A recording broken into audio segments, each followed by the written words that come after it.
Écoute ces mots, car ils touchent au fondement de ton identité spirituelle et à la source de la puissance qui t'habite. Peux-tu réellement faire la distinction, claire et nette, entre ton âme et ton esprit? Cette question n'est pas un simple sujet d'étude théologique, elle est la clé qui ouvre la porte à la victoire constante dans ta vie de foi. Si tu ressens ce tiraillement permanent, cette guerre intérieure entre tes émotions instables et une conviction profonde et immuable, sache que ce conflit provient de la confusion et du manque de discernement entre ces deux réalités majeures. Ces révélations sont destinées à t'apporter non seulement la clarté intellectuelle, mais surtout la puissance pratique pour dominer ce chaos intérieur. Nous allons sonder les profondeurs des Écritures. La parole de Dieu nous révèle que l'âme et l'esprit ne sont pas interchangeables et qu'ils ne fusionnent pas. Hébreux 4h12 le déclare avec une autorité absolue. La parole de Dieu est suffisamment efficace pour pénétrer, trancher et séparer l'âme et l'esprit, ainsi que les jointures et les moelles. Cela établit sans équivoque leur nature distincte. C'est uniquement en comprenant et en respectant cette partition que tu peux aligner l'intégralité de ton être sur la volonté parfaite de Dieu, cessant d'être un bateau sans gouvernail, ballotté sans cesse par les vagues tumultueuses de tes propres émotions et pensées. Si ce message te parle, prends une seconde pour t'abonner à cette chaîne et activer la cloche de notification pour ne rien manquer des enseignements bibliques que nous partageons ici. Écris en commentaire « Je suis une âme vivante » pour confirmer cette vérité. Nous allons définir la fonction de ces centres dans ton sanctuaire intérieur et les secrets que tu dois préserver. Voici 6 vérités précieuses concernant ton être intérieur que tu dois garder secrètes pour ta croissance. Premièrement, tu dois comprendre que ton âme est le siège de tes émotions et de ta volonté, ce qui est terrestre, tandis que ton esprit est ta connexion divine, ce qui est céleste. Garde cette distinction claire pour ne pas laisser les désirs charnels dominer. Deuxièmement, garde secrète la profondeur réelle de ton appel et de ton esprit. Révélés sans le discernement, ils deviennent une cible pour l'incrédulité et le légalisme de la chair. L'esprit n'a pas besoin de publicité, il a besoin d'onction et de communion. Troisièmement, ne dévoile pas tes luttes intérieures les plus profondes, le lieu sacré de ta formation, ni les failles spirituelles de ceux qui t'entourent. Le discernement est donné pour intercéder, non pour exposer et juger. Dis-nous en commentaire quel est le verset biblique qui t'aide le plus à réorienter ton âme vers l'espérance.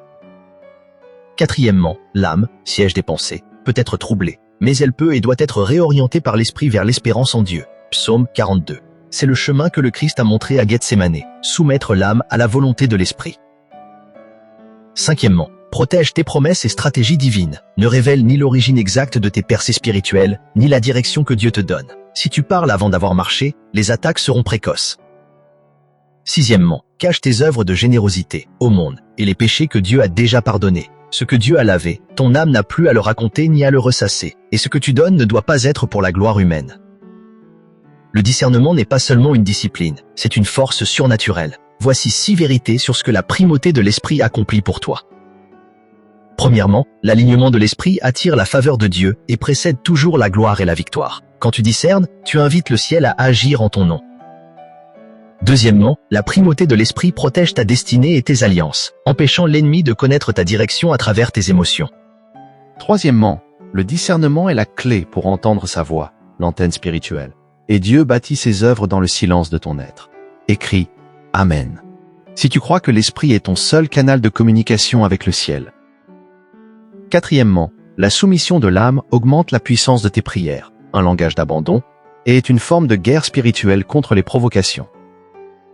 Cinquièmement, l'autorité de l'esprit sur l'âme est une preuve d'autorité spirituelle qui guérit ce que les mots ne peuvent réparer. Sixièmement, marcher par l'esprit te donne la capacité de déclarer la victoire sans bruit, car tu es un instrument de puissance forgé dans l'ombre. Tu as la théorie. Voici maintenant 5 actions concrètes pour que l'esprit devienne ton bouclier. Premièrement, fais la paix avec l'incompréhension. Purifie ton besoin d'être compris par les hommes et renonce à la curiosité spirituelle. Accepte de ne pas tout savoir. Deuxièmement, impose le silence à l'âme. Ferme la porte de la plainte et sanctifie ta mémoire en libérant les souvenirs amers uniquement dans la prière. Troisièmement, cultive la présence de Dieu dans le calme. Crée des temps où le silence est une pleine adoration, car ton esprit y est pleinement connecté à Dieu. Quatrièmement, rééduque ton être entier. Discipline ton âme à la retenue et réapprends-lui que la parole de Dieu est au-dessus de tes sentiments.